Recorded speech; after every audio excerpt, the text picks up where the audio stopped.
Liuojama, kurio jie net nepateikė. Ir aš galvoju, kad vaiką veš į krizių centrą, bet paskambinus krizių centrą pasakė, kad nėra jokio vaiko. Tada tik tais kitą dieną sužinojau, jau kada pradėjom grasinti, kad rašysim pareiškimą dėl pagrobimo ir panašiai.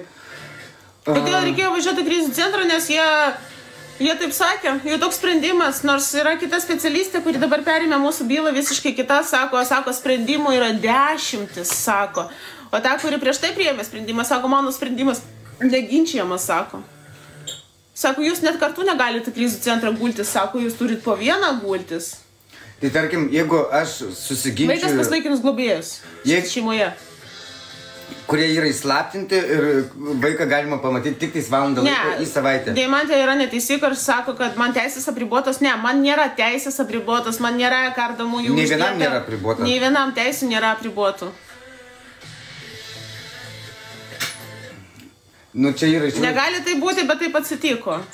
Todėl mes viską filmavom, viską viešinam, nes tai yra tiesiog nusikaltimas. Vaikui net ni metų nėra, vaikui yra tiesiog 2 mėnesiai. Jie tai traktuoja, kad jei tau tipo yra uždėtas tas, kaip jie man sakė, bet ir tai kitą dieną, orderis. Ale, kad tu negali... Ai, sako, tai pas jūs nėra orderio, sakom, ne, nėra orderio pas mus. Tai iš kur pas jūs tokia informacija, tai mes net neįsivaizduojam. Tai jie pradžiai paima vaiką, o paskui aiškinasi, kokie pas mus yra ikiteisminiai tyrimai galiojantis.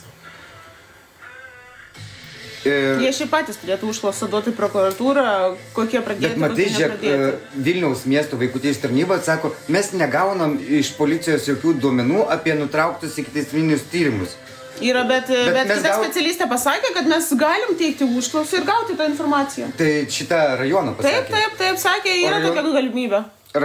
Dabar mes vis tiek persikėlėm gyventi į rajoną, tai tą rajoną labai maloni moteris, kuri... Sako, jo, mes viską gaunam. Viską jie gauna, pateikia užklausą ir viskas jiem atsakoma. Ir šitie sako, kad Vilniaus miestas sako, jūs kiekvieną įvykį turit mums pranešti, o rajonas sako, mes patys duodam užklausą, jeigu reikia kažkokios informacijos ir išsitraukiam. Čia Vilniaus miestas.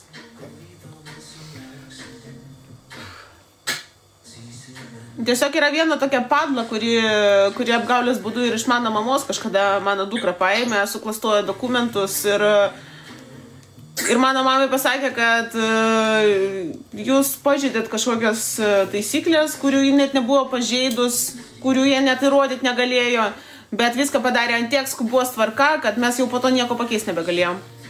Žinai, aš tai manau, kad yra užsidimas ant tavęs. Tyriai pagalba jau buvo pas mus sekančią dieną po visos tos istorijos. Yra užsidimas ant tavęs, bet prie ko čia aš, žinai? Aš vienas su vaiku būnu, žinai, ramiai. Dėl dukros pas mane problemų nėra, mes su tėčiu gerai sutarėm, kaip ir matau aš tą dukrą ir aš manau bus ir taikos kažkokios sutartys sudaryta ir viskas ten su juo gerai. Tėtis pasitaisė, dukra laiminga, tai aš kažkaip problemos ir nematau, bet aš čia, ne apie dukrą nenoriu kalbėti dabar. Nenoriu jos čia kišti, nes jis čia visiškai ne prie ko. Ar TV pagalba kažkam padėjo? Šiaip iš tikrųjų nelabai, bet... Suteikėm tokią galimybę užsikoduoti ir pateikti vaikų teisėm pažymą, kad mūsų nebesiųstų kiekvieną mėnesį į Respublikinę priklausomybių centrą išsitirti kažkokias priklausomybės. Man ryte ir vakare duoda prasipūsti, kiekvieną dieną. Ir dar kambarį atėję duodavo. Tipo, taip daro, lyg aš būčiau kažkoks alchašas, žinai, kuris kiekvieną dieną geria. Ir aš manau, šiandien sukursiu bendruomenę, mačiau ten daug laikų, pas mane po postų buvo bendruomenė ir laukiu, pranešiu kokia bus nuoroda, kaip bus pavadinimas tos bendruomenės ir laukiu tada visų mamyčių, kurios taip pat patyrė tokią nesąmonę savo grupiai. Galėsim dalintis patirtimi ir išeitimis. Kaip tas sakė, tas žodis man patiko, ne ekonominis smurtas, o... Institucinis smurtas.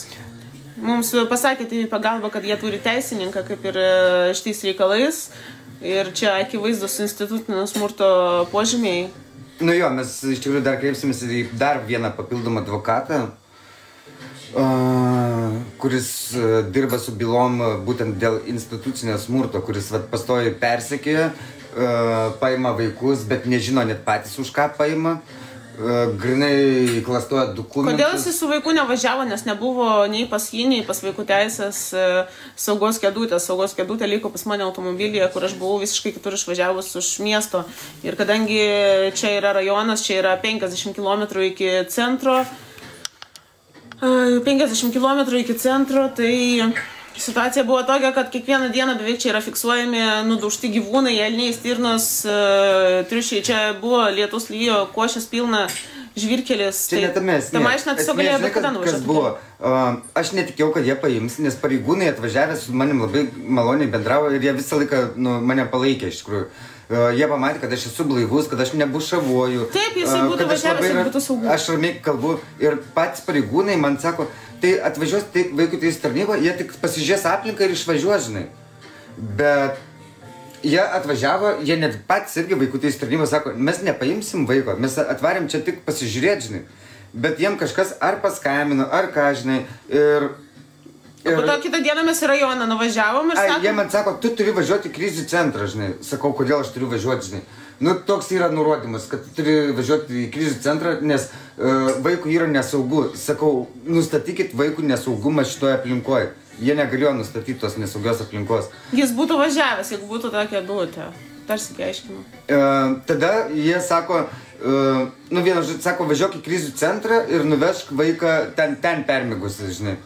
Aš pasakiau, kad dabar yra 3 nakties, aš tikrai savo vaiko neimsiu iš lovytės, nes giliam miege yra ir netrukdysiu jo rimties, žinai. Taip pat sakau, aš neturiu automobilio, su kuriuo aš galėčiau nuvežti. Ir neturiu gultuko, į kurį galėčiau paguldyti, prirakinti su saugos diržais ir nuvežti. Ir paklausus, ar jūs turit saugos kėdutę, jie pasakė, kad neturim, žinai, tai aš prieštaravau, kad jie galėtų vežti tą vaiką ir prašiau, kad jie kviestų kitą ekipažą, kad galėtų saugiai paimti ir nuvežti vaiką į krizių centrą. Kaip išvežė be kėdutės? Taip ir išvežė, tiesiog rankose. Pati net darbuotoja, jinai sėdėjo ant galinių sėdinių, jinai net pati automobilė pati net nebuvo prisisegus. Tai, blėt, sakau, jeigu būtų šitas elnis brėdis koks iššokęs ant kelio, kaip sakau, čia rajonas, čia tikrai čia nemenčinės rajonas, čia kas žino, kad čia yra, tikrai gyvulinga vieta. Aš maniau, kad iš tikrųjų... Išskristų jinai pati su vaiku ten pro langą. Aš iš tikrųjų tikėjausi, kad įsikiš pareigūnai, kurie taip pat turi body kameras ir fiksuos ket pažeidimą, kad kūdikį negalima vežti tiesiog rankose, žinai. Ir jos tiesiog sustabdys ir to vaiko neveš, leis permiegot man iki rytojaus ir išsiaiškins visą situaciją, žinai. Galbūt, jeigu reikės būtinumo priemonė, atsidursiu ir krizių centre, pabūsiu su vaiku, kol išsispręs viskas. Taip, aš maitinau vaiką, mes primaitindavom į naktį mišnukas, kad jis geriau miegotų. Bet dabar kiekvieną dieną, kol mes esame be vaiko, tol civilinis ieškinys auga. Ir moralinė žala yra tikrai didelė padaryta. Kiekvieną dieną už jų tokį pažeidimą, jiem tikrai didelius pinigus tai kainuos. Mes jaučiamės teisūs, dėl to mes kišam didelius pinigus advokatams, mes viską keliam viešai ir mes bandysim tikrai įrodyti, kad čia yra tiesiog... kaip sakant, tėvų ir vaikų susidorojimas. Dabar yra kažkoks situacijos vertinimas atliekamas ir jie nemato būtinybės atgal kol kas skubos tvarka kažką padaryti. 5 darbo dienos.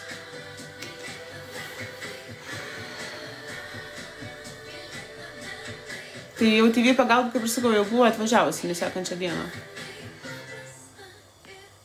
Kodėl tiek daug žiūrovų? Kas rašo? Kažkas kodėl tik daug žiūrovų.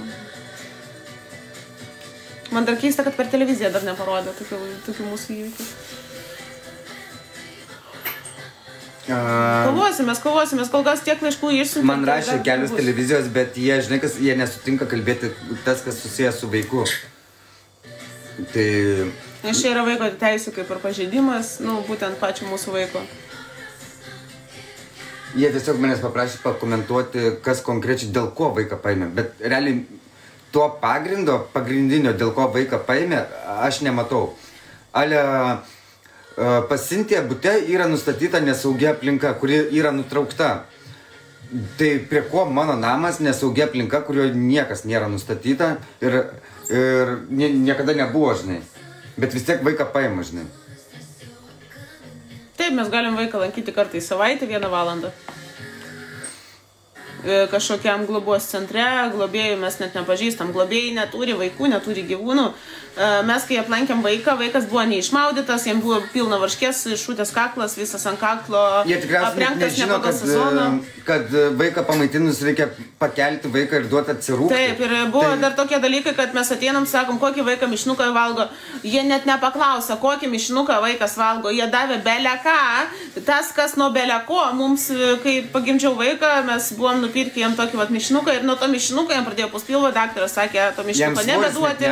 Svoris neaugo, pilvas skaudėjo, tai va tą 1 valandą, kur sustikom su vaiku, vaikas rangėsi iš skausmo, visas rėkė, kad jam ten pilvas skauda. Aš kai naują mišinuką padariau iškart valgyti. Po to žiūrim, mišinukas jau padarytas buteliukas, tavo pažiūrėjau buteliuką, visa soskė apsinešus iš tą laktozę, tai tikriausiai jis net nėra dezinfikuojamas, nėra skalaujamas. Pažiūrėjau, kokias servetėlės naudoja. Gali būti, kad su šaltu vandeniu. Arba su šaltu vandeniu darė, tiesiog, nes matosi kristalizuotas, dar tas pienas, jisai net nėra ištirpęs. Ir dar kas yra, jie atvežė vaiką ir dar paliko ten biškį pampersų servetėlę, o servetėlės iš pepko, blėt. Aš net nežinau, dulkiam valyti, aš nuo televizoriaus dulkės valau, ten grin tokias, kur gelytės, daug gelyčių, ten grin, aš žinau šitą firmą ir perku tikrai savo dulkiam valyti ir nuo tokių servetėlių ten nežinau, kas gali net nutikti. Tai tikriausiai žinau, tokias servetėlės, kur, pavyzdžiui, kaip plevelė būna tokia. Ne tiek plevelė, bet ten belekiek vapiklių, belekiek šitų visko. Ten nuo tų servetėlių, bet kam tą odą gali sudirginti. Aš įsivaizduoju, dabar po savaitės laiko pamatysim vaiką, valandą laiko, tai visa šikna bus iššutusi, kaklas visas išbertas. Tai jau žandai jau buvo žandai pas jį išberti, nes jam buvo duotas netinkamas mišinukas, nuo kurio jam pučia pilvą ir jį beria labai. Jie net nepaklausė, kokį mišinuką valgo vaikas. Čia grinai